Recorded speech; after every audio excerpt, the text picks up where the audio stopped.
来看有网友来破文，讲昨下晡伫台北市中山区看到抢案，佮看到一阵好心的人联手，甲歹人压制。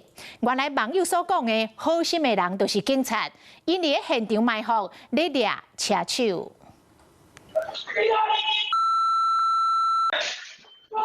警察秘伫咧条仔后壁，后一秒人行道变真乱，穿乌衫车手去压制，赶紧甲歹兄平火头前。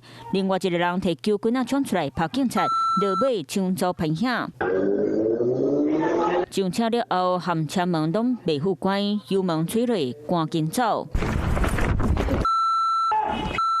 车手甲警察弄倒，无偌久，迫使轿车煞来飙走，安那扣抢走的歹兄，内底是第300万的现金。 被打到了，膝盖受伤。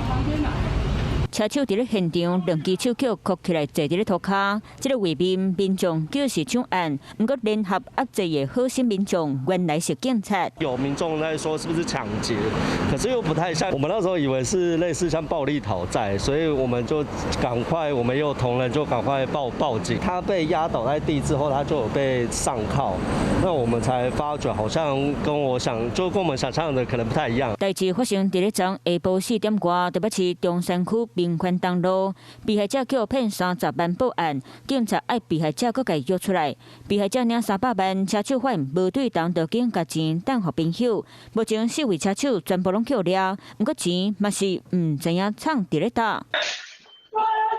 这摆掠车手和两位警察受伤，落尾调查因是计划想要抢人的钱去买戏机货币，就算嫌犯扣了，不过民众的100万现金，警察目前搁伫咧追查下落。